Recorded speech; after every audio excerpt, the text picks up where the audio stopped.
안녕하세요. 희노애락 많은 인생을 살고 있는 남자입니다.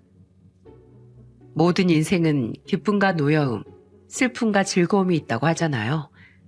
저는 40대 중반밖에 안 된 남잔데 인생에 너무 많은 희노애락이 담겨 있네요. 무슨 남자가 사연이 그리 많을까 궁금하시죠? 정말 눈물 없이 들을 수 없는 사연을 지금부터 풀어보겠습니다. 일단 제 인생의 슬픔은 어린 시절부터 시작됐어요. 마냥 즐겁고 행복해야 될 시절에 저는 늘 부모님이 싸우는 모습만 보고 컸습니다. 특히 외동이라서 집에서 부부싸움이 시작되면 저는 혼자서 떨어야만 했어요. 특히 술을 좋아하던 아빠가 집에만 오면 엄마한테 화를 내면서 소리치셨습니다. 내 담배 어딨어? 어딨냐고? 집에 애도 있는데 그만해. 왜 자꾸 집에서 담배를 찾아? 뭐야? 당신 지금 나 무시해? 담배 찾아서 얼른 대령해도 모자랄 판에 날 감히 말려? 어디 남편한테 말대답이야? 내가 이 집안 가장이야. 돈도 못 벌어오면서 무슨 가장? 당신이 생활비라도 준 적 있어? 하다못해 인규 먹을 간식이라도 사서 들어온 적이 있냐고. 맨날 손엔 술병이랑 담배만 들고 다닐 줄 알지. 당신이 언제 가족 생각해 본 적 있어? 뭐야? 이게 진짜 말 다 했어? 그렇게 부모님은 매일같이 싸우셨어요. 부모님께서 하루가 멀다 하고 싸우니까 집에 오는 게 너무 무서웠습니다. 방구석에서 아무리 귀를 막아봐도 부모님이 싸우는 소린 선명하게 들렸어요. 그래서 제 유년 시절의 기억은 불안하고 두려움에 떨던 기억뿐이었어요. 그러다가 제가 9살 때 아빠라는 인간이 바람나서 엄마한테 이혼을 요구한 겁니다. 심지어 아빠는 그동안 엄마가 힘들게 모은 적금부터 금부치까지 싹 다 챙겨서 야반 도주까지 한 거예요. 그날 이후 엄마는 큰 충격에 빠지셨습니다. 그리고 엄마는 자괴감에 맨날 술독에 빠져 살았습니다.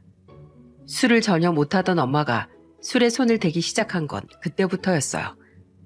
지금 생각해도 엄마는 제정신이 아니셨습니다.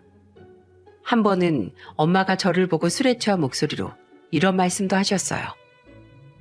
야, 너도 필요 없어. 이 애비 닮아가지고 그런 눈으로 엄마 쳐다보지 말라고 했지?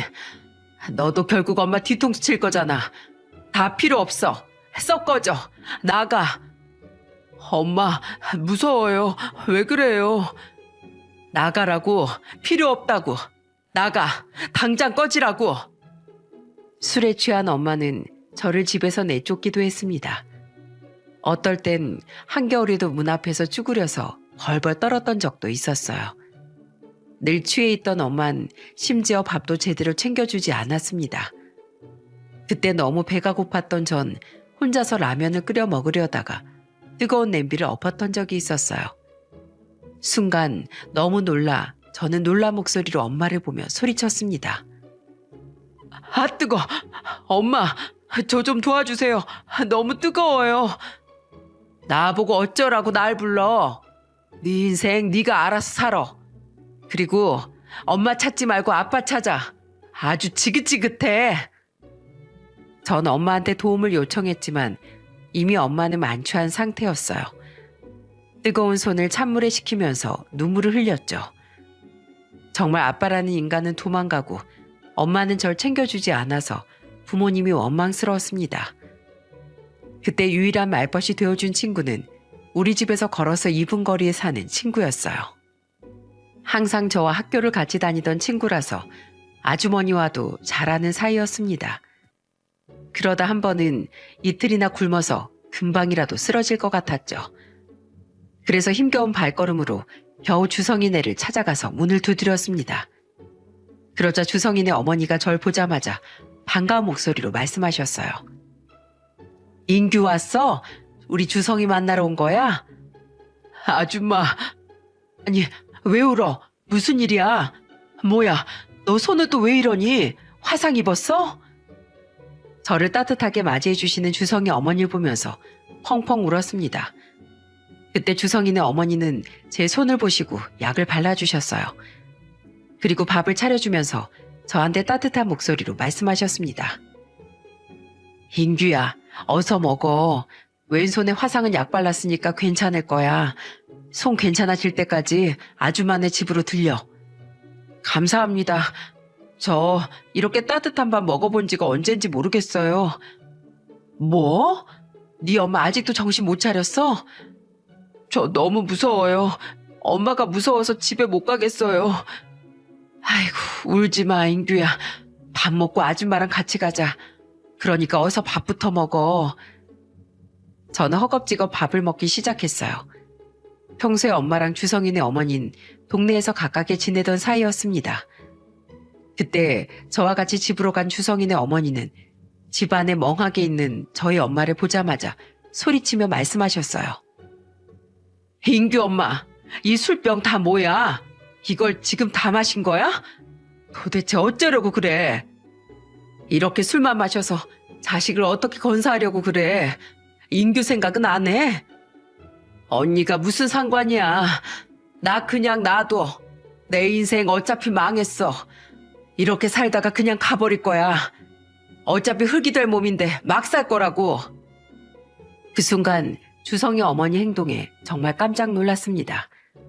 엄마가 막 살 거라고 말하니까 엄마 뺨을 때리면서 주성이 어머니가 소리치셨어요. 정신 차려. 왜 하나만 알고 둘을 모른단 말이야. 어차피 떠난 놈은 떠난 놈이고 남은 사람은 살아야지. 인규 손 보긴 했어? 애를 데리고 병원부터 갈 생각을 했어야지. 그리고 밥도 안 줬다면서. 내가 따뜻한 밥 차려주니까 펑펑 울더라. 서정아, 살자. 우리 제발 살자. 자식을 생각해서라도 버텨야지. 주성의 어머니가 엄마 몸을 때리면서 고함까지 지르니까 엄마는 그때부터 눈물을 흘리면서 말씀하시기 시작했습니다. 언니, 나 살고 싶지 않아. 그 돈이 어떤 돈인데 처자식을 다 버리고 갈 수가 있어. 이제 땡전 한 푼도 없어. 당장 이 집도 나가야 될 수도 있단 말이야. 그때 가족이 살고 있던 방은 사글세 방이었어요. 그래서 엄마는 차곡차곡 모은 돈으로 전셋집을 얻으려고 했는데 아빠란 인간이 전세 자금을 갖고 튀었던 겁니다.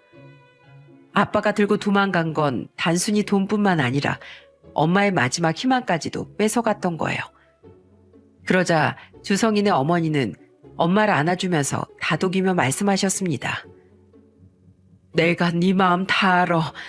낮이고 밤이고 얼마나 뼈 빠지게 일했는데 내가 잘 알아. 언니, 근데 정말 길이 안 보여. 이제 아무런 희망이 없어. 아니야. 자식 둔 엄만 뭐든지 할 수 있어. 우리 강해져야 돼. 내가 있잖아. 그러니까 힘내. 그날 엄마는 서러운 눈물을 펑펑 쏟으셨어요. 그 모습을 지켜보면서 저도 같이 눈물을 흘렸었죠. 이날 이후로 엄마가 조금은 달라질 거라고 기대했습니다.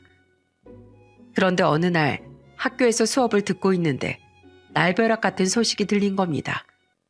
담임 선생님께서 저를 다급한 목소리로 부르며 말씀하셨어요. 인규야, 너 얼른 가방 챙겨. 빨리 병원으로 가봐. 왜요? 아직 수업 안 끝났잖아요. 지금 어머니가 위독하시대. 빨리 병원으로 가봐. 네? 엄마가요? 그래, 어서 나와. 저는 담임 선생님의 말을 듣고 온몸이 떨렸습니다. 울면서 제발 살아만 있으라고 속으로 수도 없이 빌었습니다. 아버지마저 날 버리고 떠났는데 엄마마저 날 떠난다면 이 세상 살아갈 자신이 없을 것 같았어요. 병원에 도착했을 때 주성이네 어머니가 절 보시더니 절 안아주면서 말씀하셨습니다. 인규야, 많이 놀랐지? 괜찮아. 엄마가 위험한 고비 넘기셨대. 이제 다 괜찮아지실 거야. 정말이에요? 우리 엄마 이제 괜찮아요? 그래, 괜찮아. 알고 보니까 엄마는 스스로 유서를 작성하고 극단적인 선택을 하셨던 거였어요. 그걸 주성이네 어머니가 반찬 갖다 주려고 집에 오셨다가 쓰러져 있는 엄마를 딱 발견하신 겁니다. 초인종을 눌러도 반응이 없으니까 열려있는 대문이 이상해서 들어가셨던 거죠. 조금만 늦었어도 생명의 지장이 갈 만큼 급박한 상황이었습니다. 그리고 기적적으로 엄마는 깨어날 수 있었어요. 그때 눈을 뜬 엄마를 보면서 주성인의 어머니가 놀란 목소리로 말씀하셨습니다. 서정아, 괜찮아? 언니가 나 살렸어? 그래, 내가 살렸어. 너 이대로 못 보내. 절대 마음대로 못 죽어. 왜 살렸어? 나 더 이상 이런 걸 보기 싫어. 제발 나 좀 편히 가게 해줘. 제발. 인규 생각 안 해? 인규가 너 잘못될까 봐 얼마나 울었는지 알아? 너 없으면 네 자식 어떻게 살라고 그래? 고아원에 보낼 거야? 평생 부모 없이 자라게 할 거냐고. 네 자식 부모 없이 구하로 살게 하고 싶어? 주성인의 어머니가 엄마를 보고 소리치니까 엄마는 그제야 후회의 눈물을 흘리면서 말씀하셨습니다. 인규야, 엄마가 미안해. 엄마가 널 아껴줄 정신이 없었어. 네 아빠한테 원망이 가득해서 망상에 빠지고 불면증까지 겪었어. 엄마가 너무 힘들었어. 너무 미안해. 엄마, 제발 나쁜 생각 갖지 말아줘요. 나 엄마 잘못되면 나도 따라갈 거예요. 난 절대 혼자 못 살아요. 이제 엄마밖에 없다고요. 그러니까 우리 같이 살아요. 제가 엄마 품에 안겨 울면서 말하니까 주성인의 어머니가 엄마를 보면서 말씀하셨습니다. 봤지? 하나뿐인 핏줄은 소중한 거야. 내가 앞으로 지켜볼 거야. 그리고 나도 네가 빨리 떠나는 거 보고 싶지 않아. 내가 어떻게 해서든지 너희 두 사람 내가 살릴 거야.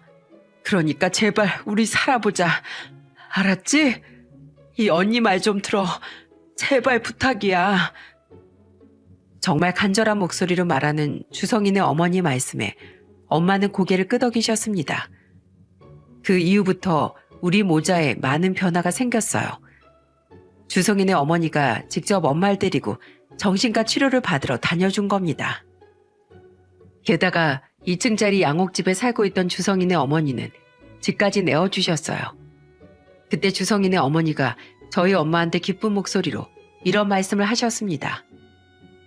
인규 엄마, 우리 윗집 사람들 이번에 이사 나간대. 그러니까 우리 집으로 들어와. 정말? 근데 우리가 정말 들어가도 되는 거 맞아? 그럼 모르는 사람들 들이느니 아는 사람 들어와 살면 우리도 안심되고 좋지. 언니, 정말 고마워. 그때 정말 갈 곳이 없던 저와 엄마한텐 한 줄기 희망이었어요. 그런데 뒤늦게 알게 된 사실인데 원래 살던 세입자는 이사갈 계획이 없었다는 거예요. 알고 보니까 주성인의 어머니께서 돈을 좀 더 주고서 그 사람들을 이사 보냈다고 하는 겁니다. 그러니까 주성인의 어머니는 우리를 옆에 데리고 오시려고 그렇게까지 행동하셨던 거예요. 정말 저희한테는 귀인이셨죠. 그 후 엄마는 공장에 다니기 시작하셨습니다. 그래서 주성인의 어머니는 바쁜 엄마를 대신해서 저까지 살뜰히 챙겨주셨어요. 주성이랑 저랑 동갑내기라 소풍 가는 날이 같았습니다. 그래서 주성인의 어머니는 제 도시락까지 싸주면서 말씀하셨어요. 인규야, 여기 도시락 챙겨가야지. 제 도시락이요? 그래, 너도 오늘 소풍 간다면서 너도 도시락 챙겨가야지. 그리고 이건 용돈인데 가서 맛있는 간식 같은 거 사 먹어. 아주머니, 저 돈은 괜찮아요. 우리 주성이도 용돈 받았는데 너도 똑같이 받아가야지. 둘이 똑같이 주는 거니까 어서 가. 저한테 왜 이렇게 잘해주세요? 우리 엄만 주성이한테 이렇게 못해주잖아요. 네가 주성이 친구면 내 아들이나 마찬가지야. 나중에 너 잘 되면 그때 이 아줌마 챙겨주면 되잖아. 네, 아주머니 정말 감사합니다. 저는 그렇게 주성이네 어머니의 사랑을 나눠받으면서 컸습니다. 주성이는 저한테 유일한 친구였고요. 워낙 덩치가 작은 편이라 저는 늘 친구들 사이에서 괴롭힘 대상이었죠. 그때마다 주성이는 큰 덩치로 저를 지켜줬어요. 그날 주성이네 어머니가 주신 용돈을 받고 소풍 가던 날엔 이런 일도 있었어요. 같은 반 불량 학생들이 저한테 다가와 껄렁거리며 말했습니다. 야, 김인규, 너 돈 있으면 내놔. 나 돈 없어. 내가 네 주머니랑 가방 뒤져서 돈 넣으면 어쩔래? 불량한 친구들이 다가와 돈을 뺏으려던 순간 주성이가 다가와서 막아주며 말했어요. 야, 인규 돈 뺏어가면 가만 안 둬? 내 손에 맞고 싶어? 뭐야? 야, 김인규 넌 운 좋은 줄 알아? 초등학교 시절에도 주성이는 제 옆을 든든하게 지켜줬습니다. 심지어 중학생 때도 괴롭힘 당하는 저를 구해준 건 주성이었어요. 같은 학교 친구한테 이유 없이 구타당하고 있을 때 주성이가 맞고 있는 저를 발견하고 달려오며 소리쳤습니다. 야, 니들 다 죽었어? 주성인 절 괴롭히는 친구들을 응징해줬어요. 그리고 저를 괴롭혔던 친구들을 보면서 협박하듯 말했습니다. 너네들 중에 앞으로 인규 건드는 사람 있으면 나한테 죽을 줄 알아? 내 제일 친한 친구니까 아무도 건들지 마. 알겠어? 주성이는 큰 목소리로 애들을 보면서 소리쳤어요. 그때 저는 주성이한테 가서 고마운 목소리로 말했습니다. 주성아, 고마워. 넌 왜 저런 애들한테 맞고만 있어? 그래도 앞으로는 너 못 괴롭힐 거야. 또 누가 괴롭히면 나한테 이름만 말해. 내가 바로 달려가서 2배로 혼내줄게. 그렇게 중학교에 가서도 주성이와 단짝처럼 붙어 다녔어요. 그리고 저는 주성이와 고등학교 입학도 같이 했었죠. 그런데 고등학교 2학년 때 뜻밖의 이별이 찾아왔어요. 갑자기 이사 준비를 하고 있는 엄마를 보고 저는 놀란 목소리로 물었습니다. 엄마, 지금 뭐 하는 거예요? 우리 이사 가요? 그렇게 됐어. 주성이네가 집을 팔게 됐대. 네? 주성이네가 갑자기 이사를요? 엄마도 무슨 상황인지 모르겠어. 무슨 일이 있는 것 같은데 말을 안 해주네. 주성이네 어머니가 자세한 말을 안 해주셔서 엄마도 무슨 일인지 영문도 모른 채 이사 준비를 시작하셨어요. 그렇게 저와 주성이는 하루아침에 이별하게 된 겁니다. 그때 주성이네 집을 나오기 전에 엄마는 주성이네 어머니께 봉투를 건네면서 말했어요. 언니, 정말 고마웠어. 정말 이 은혜는 잊지 않을게. 은혜 무슨 은혜야. 나도 너랑 지내서 얼마나 즐거웠는데. 항상 잘 지내. 우리 인규도 공부 열심히 해야 된다. 알았지? 그때 저는 주성이네 어머니를 보며 말했습니다. 네, 아주머니. 그동안 정말 감사했습니다. 항상 건강하세요. 아이고, 우리 인규가 많이 컸네. 잘 지내거라. 그렇게 저와 엄마가 이사를 나간 뒤 주성이네는 지방으로 이사 갔다고 들었어요. 똘똘 뭉쳐 살던 저희는 뿔뿔이 흩어지게 된 거예요. 그러다 나중에 뒤늦게 알게 된 사실은 주성이 아버지께서 무리하게 보증을 서면서 집을 팔아야 하는 상황이었다는 말을 듣게 됐어요. 엄마는 힘이 되어주지 못해 항상 주성이네 어머니께 미안해 하셨어요. 그렇게 주성이네 어머니와 연락도 뜸해지더니 끊기고 말았죠. 그 후 저와 주성이가 다시 만나게 된 건 대학교에 입학했을 때였습니다. SNS로 주성이와 연락이 닿았고 저는 주성이가 서울에 있는 대학교에 입학했다는 소식을 듣고 만나게 됐습니다. 대학가에서 주성이를 만나 소주를 한잔 했어요. 주성이를 다시 만난 순간 반가운 목소리로 소주를 따라주면서 물었습니다. 주성아, 그동안 어떻게 지냈어? 아, 진짜 반갑다. 인규야, 너도 많이 변했다. 이젠 제법 살도 좀 찐 것 같네. 좋은 대학교도 입학하고 잘 됐네. 너도 좋은 학교 들어갔잖아. 그렇게 공부 열심히 하더니 꿈을 이뤘네. 부모님은 다 잘 계셔? 엄만 잘 계시고 아버진 돌아가셨어. 뭐? 언제 그렇게 되신 거야?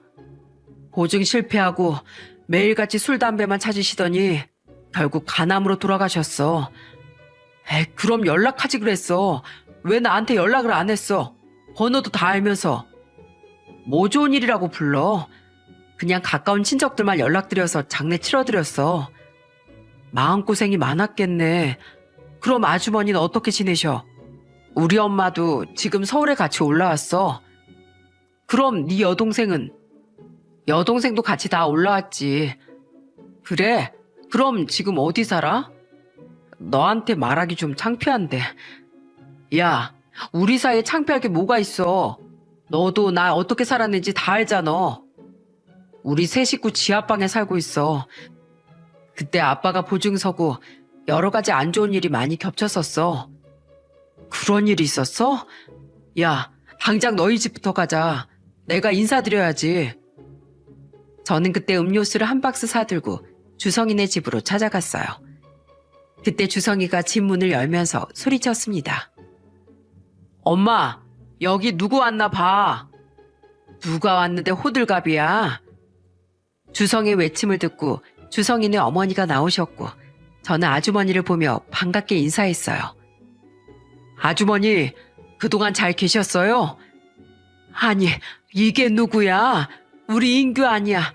아이고, 이제 총각이 다 됐네. 아주머니 많이 보고 싶었어요. 그래, 이 아줌마도 우리 인규 많이 보고 싶었다. 엄만 잘 지내시고? 그럼요. 엄만 열심히 일하고 계세요. 내가 사는 게 바빠서 연락한다는 것도 깜빡했네. 엄마도 그동안 걱정 많이 하셨어요. 번호가 갑자기 바뀌어서 연락 안 된다고 막 걱정하시더라고요. 우리가 말 못할 사정이 많았어. 이런 얘기 그만하고 밥부터 먹자. 잠깐만 기다려봐. 아줌마가 김치찌개 끓여줄게. 김치찌개요? 와. 옛날에 자주 먹던 아주머니 김치찌개는 제가 제일 좋아하는 찌개였어요. 정말 잊을 수 없는 맛이었습니다. 다시 먹어봐도 너무 맛있어서 저는 아주머니를 보며 말했어요. 와, 역시 아주머니 김치찌개는 최고예요. 너무 맛있어요. 그래, 많이 먹어. 밥을 먹다가 문득 저는 주위를 둘러봤습니다. 방 2칸짜리였는데 정말로 곰팡이도 끼고 열악한 환경이었어요. 여기서 세 식구가 살고 있었다는 게 놀라웠습니다. 그때 아주머니는 저를 보면서 말씀하셨어요. 좀 많이 누추하지? 그래도 이렇게 우리 가족이 살 수 있는 것만으로도 어떻겠니? 괜찮어. 인규야, 걱정하지 말고 너나 잘 살아. 엄마한테도 안부 전해주고, 알겠지? 네, 아주머니, 정말 잘 먹었습니다. 그래, 또 놀러와. 그리고 그날 집에 가서 저는 엄마한테 인규의 사정을 얘기했어요. 그 당시 저희도 형편이 좋지 않았지만 그래도 빌라에 살 정도는 됐습니다. 제 이야기를 들은 엄마는 다음 날 바로 저와 같이 주성이네로 갔어요. 그리고 주성이네 어머니와 눈물의 상봉을 했습니다. 그때 엄마는 어머니를 보며 말했어요. 언니, 서울 왔으면 나한테 연락해야지. 형부도 돌아가셨다면서. 간암으로 그렇게 됐어. 뭐 좋은 일이라고 너한테 연락을 해. 다신 연락 끊으면 안 돼. 알았지? 내가 얼마나 찾았는 줄 알아? 알았어. 걱정하지 마. 그래서 언니 지금 뭐하고 살아? 어? 지금 그냥 식당에서 일하고 있어. 식당? 언니, 일단 이거 받아. 이게 뭔데? 나도 지금 형편이 좋지 않아. 그래도 내가 언니 덕분에 이렇게 사는데 모른 척 할 수 없잖아. 많진 않어. 이거라도 받아줘. 예, 됐어. 내가 이걸 어떻게 받아? 언니, 자존심 세우지 마. 이러면 내가 더 서운해. 그냥 좀 받아줘. 그리고 우리 서로 의지하면서 살자. 그때도 내가 언니 덕분에 살았잖아. 언니 나한테 친자매나 다름없는 사람이야. 엄마네 아주머니와 부둥켜 안고 눈물의 상봉을 하셨어요. 그때 엄마는 주성이네 어머니께 300만 원을 건네셨다고 하셨습니다. 정말 두 분은 친자매 이상으로 의지하는 사이였어요. 그렇게 또 10년 동안 서로 연락을 주고받으며 지냈습니다. 그리고 세월이 지나 주성이가 먼저 결혼하게 됐어요. 주성이가 예비 아내까지 보여주기도 했었죠. 주성이 예비 아내는 착한 목소리로 말했습니다. 안녕하세요. 처음 뵙겠습니다. 안녕하세요. 저 주성이 친구예요. 저희는 형제 같은 사이예요. 네, 얘기 많이 들었어요. 각별한 사이라면서요. 앞으로 자주 이렇게 모여요. 주성이의 예비 아내는 참하고 너무 좋은 사람이었어요. 그리고 이제 결혼식이 한 달도 안 남은 상황이었죠. 그때 주성이가 저한테 전화해서 이런 부탁을 했습니다. 야, 인규야. 그래도 내 결혼식 사회는 네가 해줘야지. 안 그래? 사회? 나 그런 거 한 번도 본 적 없는데. 그럼 내 결혼식 때 처음 해보면 되지. 그리고 결혼식 사회는 가장 친한 친구가 봐주는 거야. 그래서 내가 너한테 이렇게 부탁하잖아. 친구 결혼하는데 네가 멋지게 사회 봐주면 얼마나 그림이 좋겠어. 그래, 알겠어. 그럼 내가 너니까 사회 봐준다. 고맙다. 너 결혼할 때 내가 해줄게. 근데 넌 왜 여자친구도 없냐? 너도 빨리 결혼해야지. 야, 그럼 네가 좋은 여자 좀 소개시켜줘. 소개시켜주면서 그런 얘기를 해라. 정말? 야, 너 딱 기다려. 내가 좋은 여자 꼭 소개시켜줄 거야. 저는 그렇게 주성이와 웃으면서 통화했어요. 하지만 이게 주성이와의 마지막이 될 줄은 몰랐습니다. 바로 다음 날 저는 청천벽력 같은 소식을 듣게 됐어요. 그때 주성이한테 전화가 걸려왔는데 전화를 건 사람은 주성이가 아니었어요. 바로 주성이의 예비 아내였던 겁니다. 인규 씨, 여보세요? 진영 씨 무슨 일이세요? 왜 주성이 핸드폰을 진영 씨가 받아요? 무슨 일 있어요? 주성 씨가 지금 교통사고가 나서 수술받고 있어요. 네? 뭐라고요? 어떡해요? 너무 무서워요. 지금 와줄 수 있으세요? 제발요. 병원 어디예요? 지금 당장 갈게요. 빨리 갈게요. 저는 허겁지겁 병원으로 달려갔어요. 이미 주성이 예비 아내는 바닥에 주저앉아 오열하고 있었습니다. 너무 놀랐지만 예비 아내를 달래주면서 말했어요. 우리 주성이 그렇게 약한 놈 아니에요. 반드시 건강하게 다시 나올 겁니다. 그 사람 잘못되면 어떡해요. 우리 주성이 믿고 기다려봐요. 그렇게 주성이 예비 아내를 달래고 주성이네 어머니를 바라봤습니다. 감히 위로의 말을 건네지도 못할 만큼 멍한 얼굴로 앉아 계셨어요. 그저 주성이를 믿고 기다릴 수밖에 없었습니다. 하지만 긴 수술을 끝낸 주성이의 상태는 좋지 않았어요. 담당 의사는 수술을 마치고 나오면서 이렇게 말했습니다. 제가 최선을 다했지만 아무래도 가족분들 마음의 준비를 하셔야 할 것 같습니다. 좋은 소식 못 전해드려서 죄송합니다. 그러자 주성이네 어머니는 의사한테 애원하며 말씀하셨어요. 그게 무슨 말씀이세요? 제발 살려만 주세요. 우리 아들 한 달 뒤에 결혼해요. 한 번만 더 봐주세요. 제가 뭐든지 할게요. 돈이라면 얼마든지 갖다 드릴게요. 제발 살려만 주세요. 그렇게 애원하며 울던 아주머니는 그대로 실신해버리고 말았습니다. 저는 그런 아주머니를 보고 깜짝 놀라서 소리쳤어요. 아주머니, 정신 차리세요. 여기 사람 쓰러졌어요. 빨리요. 그때 생각만 하면 너무 아찔했습니다. 그 후 주성이는 중환자실에서 한 4일을 버티다가 결국 세상을 떠나고 말았어요. 눈을 감은 주성이를 보면서 아주머니는 오열하며 말씀하셨습니다. 주성아, 네가 이렇게 가면 이 엄마는 어떻게 살라고. 네가 가버리면 어떡해. 제발 눈 좀 떠봐.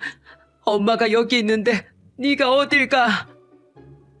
그때 엄마는 오열하는 아주머니를 부축하며 위로했어요.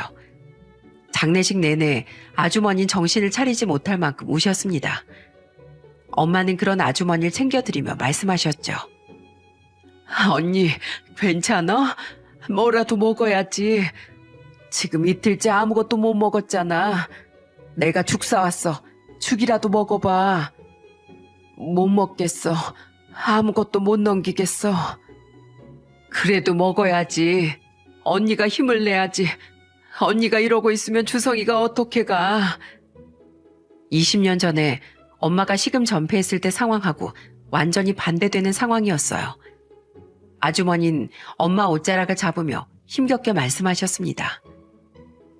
나 어떡하니. 우리 아들 없으면 나 못 살아.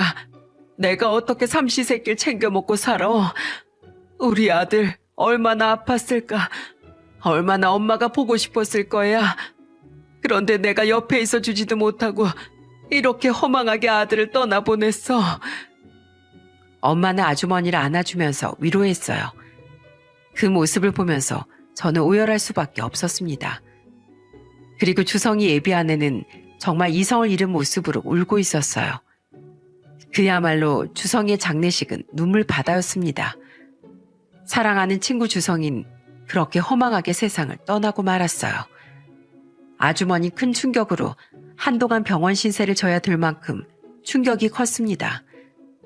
그리고 주성이 예비 아내도 저희 곁을 떠났어요. 엄마는 아주머니를 챙겨드리면서 정말 하루하루 바쁘게 사셨어요. 그런데 어느 날 아주머니가 찾지 말라는 쪽지만 남긴 채 또 갑자기 사라지신 거예요. 엄마는 애타게 아주머니를 찾아다녔지만 아무런 소식을 들을 수가 없었어요. 아주머니한테 딸이 있었지만 딸과도 연락이 안 됐던 겁니다. 정말 얼마나 찾아 헤맸는지 몰라요. 매일같이 엄마는 저한테 간절한 목소리로 말했습니다. 소식 들은 거 있니? 너도 찾아봐. 알았지? 우리가 지켜줘야지. 엄마, 걱정하지 마세요. 제가 꼭 찾아드릴게요. 저는 간절하게 아주머니를 찾는 엄마를 봐서라도 꼭 찾아드리고 싶었어요. 하지만 작정하고 숨은 아주머니를 찾는 건 쉬운 일이 아니었습니다. 아마도 아들을 잃은 상처 때문에 현실에서 도피하고 싶으셨던 것 같았어요. 그러던 어느 날 저는 아주머니 딸하고 연락이 닿았던 겁니다. 저는 다급하게 아주머니 소식을 물으며 말했습니다. 민주야, 너 진짜 민주 맞지? 어머니 어디 계셔? 지금 어디서 생활하는 거야? 저도 몰라요. 뭐? 아니, 네가 왜 몰라? 엄마가 찾지 말라고 했어요. 지금 지방에 계시는 것 같은데 저도 제가 연락 못하고 어머니가 가끔 저한테 연락하는 걸 기다려요. 매일 다른 번호로 전화가 와서 저도 모르겠어요. 그럼 어디 아프시거나 그런 건 아니지? 살아 계신 거지? 네, 살아 계시니까 걱정하지 마세요. 그래, 무슨 소식 있으면 꼭 연락해. 저는 그래도 아주머니 딸한테 이런 소식이라도 듣고 나니까 조금이나마 위안이 됐어요. 하지만 아주머니께 쉽게 연락이 오지 않았습니다. 저는 학원 강사로 일하면서도 틈틈이 아주머니 소식을 기다렸어요. 하지만 쉽게 연락은 오지 않더군요. 그렇게 하염없이 기다린 세월이 13년이 흘렀던 겁니다. 그 사이에 저는 30 후반에 아내와 결혼하고 나서 학원까지 차렸어요. 대형 학원은 아니었지만 능력 좋은 선생님들을 채용해서 학원을 키워나가고 있었습니다. 학부모들 사이에서도 인지도가 있는 그런 학원으로 자리 잡을 수 있었어요. 지금의 아내도 학원 선생님으로 일하다가 만난 사이였죠. 저와 아내는 아들을 낳고 화목하게 살고 있었어요. 제가 학원을 확장하면서 형편은 점점 좋아졌습니다. 그래서 저는 손재주도 좋으시고 꽃을 좋아하시던 엄마께 꽃집을 차려드렸어요. 엄마는 꽃집에서 꽃을 다듬다가도 한 번씩 이런 말씀을 하셨어요.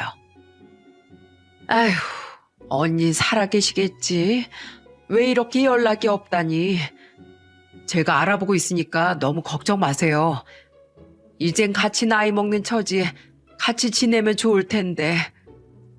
엄마는 삶이 안정될수록 아주머니를 떠올리셨어요. 나름대로 제가 가정을 꾸리면서 저희는 안정을 찾고 있었습니다. 그렇게 차가운 겨울이 가고 따뜻한 봄이 오는 4월이었어요. 저는 평소처럼 학원에 출근했다가 상상도 못할 인물을 마주치게 된 거예요. 제가 있는 학원은 건물 2층에 위치해 있었고 저는 엘리베이터 대신 계단을 타고 올라갔어요. 그런데 갑자기 화장실이 있는 통로에서 헉 소리가 울리는 겁니다. 소리가 나는 방향을 보니까 우리 학원 젊은 여자 선생이 일방적으로 청소부 아줌마한테 쌍욕까지 하고 있는 거예요. 그때 저한테는 청소 아주머니의 등만 보였고 여자 선생 얼굴만 보였어요. 그 여선생은 청소 아주머니한테 화난 목소리로 소리치면서 말하고 있더라고요. 아줌마, 오늘 처음 왔어요? 경기도 막히고 물걸레질도 이게 뭐예요? 대걸레 물을 쫙 펴서 닦아야죠. 바닥에 물자국 남는 거 안 보여요? 물기가 많아서 바닥이 미끄럽잖아요. 아줌마 때문에 넘어져서 엉덩방아 찧었잖아요. 이거 내 옷 어떻게 하실 건데요? 어제 산 새 옷인데 흰 옷에 얼룩 다 졌잖아요. 죄송합니다. 정말 죄송합니다. 제가 처음이라서 잘 몰라서 그랬어요. 아, 진짜 재수 없어서. 죄송하면 다예요? 네? 인생을 그런 식으로 사니까 그 나이 먹고 청소나 하고 있지. 이거 내 옷 어떻게 할 건데요? 말해봐요. 죄송합니다. 제가 배상해 드릴게요. 당연히 배상해야죠. 어제 산 새 옷인데. 그래서 얼마 주실 건데요? 제가 얼마를 배상하면 될까요? 얼마짜리 옷이에요? 백화점에서 50만 원 주고 샀으니까 50만 원 주세요. 예? 무슨 옷이 50만 원이나 해요? 그 여자 선생은 정말 흰 옷에 얼룩이 져있긴 했어요. 웬만해선 그냥 지나가려고 했지만 우리 학원 선생님이 그렇게 나이 드신 분한테 막말하고 말도 안 되는 협상을 제시하니까 그냥 지나칠 수 없었습니다. 저는 그 여자 선생한테 다가가 물었어요. 혜란 씨, 무슨 일이에요? 아, 원장님? 여긴 어떻게... 무슨 일이길래 청소하신 아주머니한테 그렇게 소리 질러요? 애들이 보면 어쩌려고 그래요? 그게 아니라 이분이 청소를 제대로 못해서 제가 넘어졌거든요. 그렇다고 막 소리를 지르면 되겠어요? 아주머니 괜찮으세요? 저는 그 여자 선생을 말리다가 청소 아주머니 얼굴을 쳐다봤어요. 그때 아주머니께서 마스크를 쓰고 있어서 처음엔 긴가민가 했어요. 그런데 청소 아주머니가 저와 눈이 마주친 순간 마스크를 벗으시면서 절 보고 말씀하셨습니다. 너 인규 아니냐? 아주머니? 여기 왜 이러고 있으세요? 나 일하고 있지. 여기가 네가 일하는 직장이야? 네, 여기 제가 운영하는 학원이에요. 그동안 어떻게 지내셨어요? 제가 그동안 얼마나 애타게 찾았다고요. 제가 청소 아주머니와 손을 마주잡고 인사를 하니까 옆에 있던 여자 선생은 깜짝 놀란 표정으로 서 있었어요. 청소 아주머니랑 제가 각별한 사이일 거라고 상상도 못했을 겁니다. 그때부터 저는 너무 화가 나기 시작했어요. 그토록 찾아 헤맸던 우리 아주머니를 다른 사람도 아니고 우리 학원 선생님이 그런 식으로 대했다는 게 납득이 안 갔습니다. 그리고 너무 쪽팔리고 화가 나서 그 여자 선생을 보며 소리쳤어요. 혜란 씨, 어른한테 이게 뭐 하는 태도입니까? 원장님 같으면 비싸게 주고 산 새 옷에 하루아침에 얼룩이 생겼는데 화 안 나게 생겼어요? 아무리 그래도 어른이잖아요. 그리고 아주머니께서 정중하게 죄송하다, 사과드린다, 배상한다 이렇게 말씀하셨잖아요. 그러면 혜란 씨도 이해하고 넘어갔어야죠. 혜란 씨 어머니가 이런 모욕을 당했다고 생각해 보세요. 기분 좋겠어요? 왜 갑자기 저희 어머니랑 비교하고 그러세요? 이분이 저한테 어머니나 다름없는 분이세요. 네? 진짜요? 속고만 살았습니까? 그리고 그 옷 어제 샀다고 했죠? 결제 내역 줘보세요. 빨리요. 결제 내역이요? 3만 원도 안 돼 보이는 옷인데 50만 원이나 주고 산 게 웃겨서요. 어제 샀으면 카드 내역이라도 있을 거 아닙니까? 줘보시라고요. 요즘 휴대폰만 열어도 다 볼 수 있는데 뭘 그렇게 꾸물거려요? 그게 이 옷은 5만 원짜리인데 피해 보상까지 계산한 금액이죠. 뭐라고요? 그러면 정신적 피해 보상으로 45만 원이나 말한 겁니까? 네. 근데 원장님, 아무리 어머니 같은 분이라고 해도 저도 학원 직원인데 너무 한쪽 편만 드시는 거 아니에요? 이 분은 내가 세상에서 가장 소중하게 생각하는 분이에요. 그리고 혜란 씨 요즘 안 그래도 학생들한테 민원이 얼마나 많이 들어오는지 알아요? 난 실력 좋은 선생님이라도 인성이 꼴찌면 절대 같이 일 안 합니다. 원장님, 설마 이런 일로 절 해고하시려고요? 그건 제가 결정할 거니까 짐 싸서 일단 집으로 가세요. 원장님, 제가 잘못했어요. 제발요. 이거 배상 안 해도 돼요. 이거 제가 그냥 빨면 되니까 한 번만 봐주세요. 갑자기 저한테 사과하는 여자 선생을 보며 말했어요. 왜 나한테 사과랍니까? 당장 아주머니가 사과하세요. 아주머니, 죄송합니다. 제가 경거망동했습니다. 다신 이런 일 없도록 반성하면서 살겠습니다. 여자 선생은 아주머니를 보면서 사과했어요. 난감하게 서 있던 아주머니는 괜찮다고 말씀하셨어요. 저는 그런 아주머니의 손을 잡아드리며 말했습니다. 아주머니, 많이 놀라셨죠? 괜찮어. 지금 잠깐 시간 되세요? 시간이 벌써 12시가 됐네. 이제 곧 점심시간이야. 그럼 저랑 같이 식사하세요. 아시겠죠? 그렇게 저는 오랜만에 만난 아주머니와 점심 식사를 했어요. 저는 아주머니를 보며 말했습니다. 아주머니, 왜 이렇게 연락이 안 되셨어요? 그동안 어떻게 지내신 거예요?